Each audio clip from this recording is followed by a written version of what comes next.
Mr. President, thank you.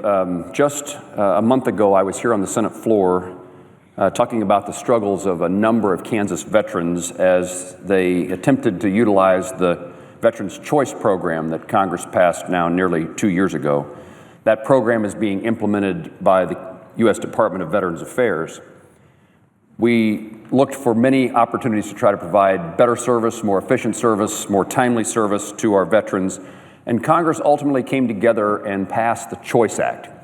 And as I indicated a month ago and numerous times on the Senate floor, that legislation, that law, says that if you are a veteran that can't receive the service you're entitled to, the medical services that you're entitled to, that you have the opportunity to receive those services at a medical facility, a clinic, a physician, a hospital, at home.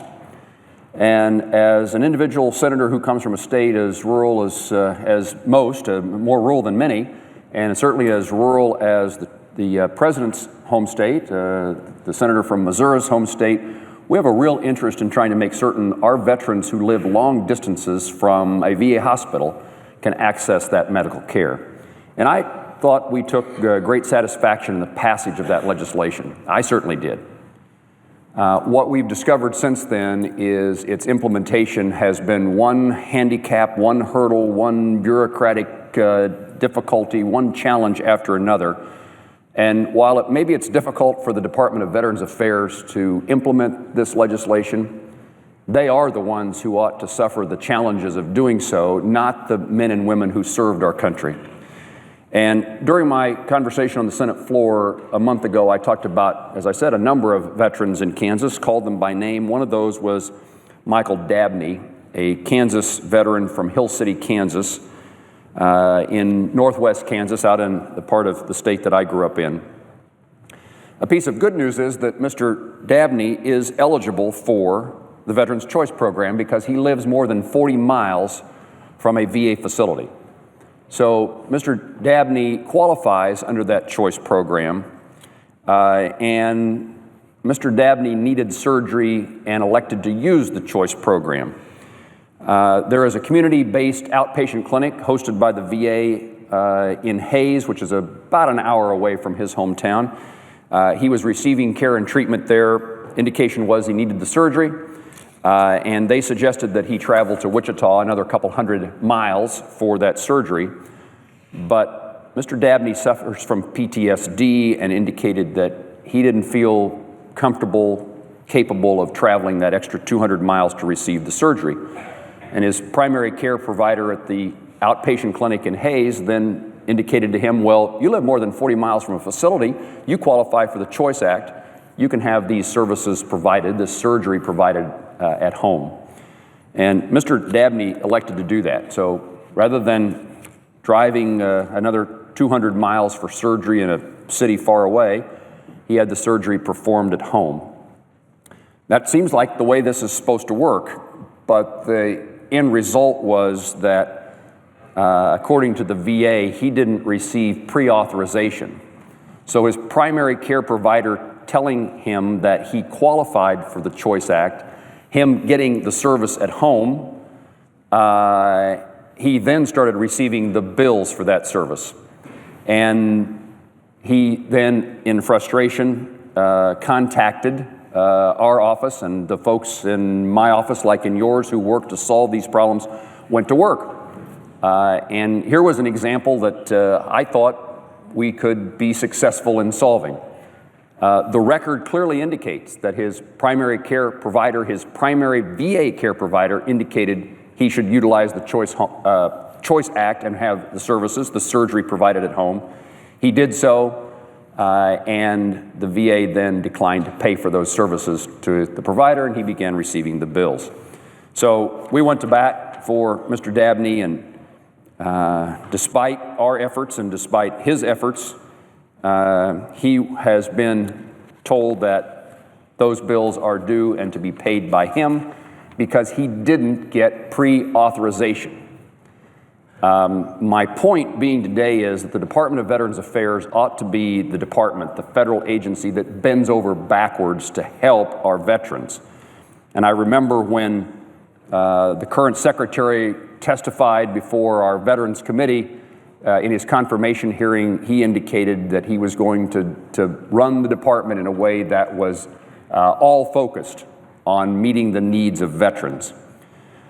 And yet, just a few weeks ago, Mr. Dabney was told by the VA that, I don't know that they said they're sorry, they just simply said, you didn't get pre-authorization, you don't qualify, those bills are your responsibility. So, Mr. President, I'm here once again trying to highlight, we went to the intermediary Tri-West. They thought they could help us accomplish this and get this, the information that Mr. Dabney acted on ought to be sufficient for the VA to pay the bill. And even with their help, the results from the Department of Veterans Affairs through their Wichita hospital said that Mr. Dabney obviously didn't understand the rules, and therefore they were not going to see that his bills were paid by the VA. This just seems outrageous to me. The VA, through its employees, indicated he qualified. He relied upon that information, their assurance that he qualified to have the surgery done at home. He is a veteran who needed surgery and who suffers from PTSD, would be deserving of all the care and treatment, the consideration that could be given a man who served our country so well and suffered the consequences. And yet, despite his assurance that he should use the program, the decision was made, I'm sorry, you didn't dot the T's and cross the I's. I asked my colleagues to help me as we work our way through the implementation of the Choice Act. It's discouraging to me the number of veterans who tell me how disappointed they are with the Choice Act when I thought it was such a great opportunity for their care and well-being. And the end result is that many are discouraged, giving up on the Choice Act, and not receiving the care and attention that they need from the VA, deciding that the VA should not be their provider. And the point being is that we're failing them once again. We're failing them veteran by veteran, one at a time. The consequences is the program is still not working. You cannot not meet the needs of a veteran and then have an expectation that we've done something useful and beneficial to that veteran. There's a discussion going on in the Veterans Affairs Committee, bills led by Senator Isaacson and Blumenthal and the Senate Veterans Affairs Committee that address many of the issues plaguing the VA, ranging from their appeals system to accountability to remedying the problems associated with the Choice Act. And I urge my colleagues not to lose not allow this opportunity to bypass, to go away, that we must take these actions. In my view, this is an example of which the VA should solve this problem on their own. They should find a way to make this work. While in their absence to do so, we as members of the Senate, certainly I as a member of the Senate Veterans Affairs Committee, have the obligation to continue to do battle on those who battled for our freedoms and liberties. I apologize to Mr. Dabney that he has been treated the way that he has by the Department of Veterans Affairs, by his government, and I will continue to fight on a case-by-case basis. But we do have a real opportunity as Republican and Democrat senators to come together and agree upon a legislative solution to these and many other problems that plague us and plague our veterans.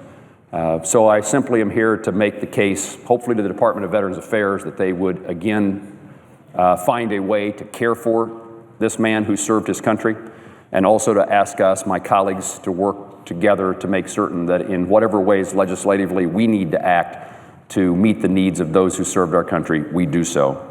Mr. President, I thank you for the opportunity to address this issue and the cause of this veteran and many others, and I yield the floor.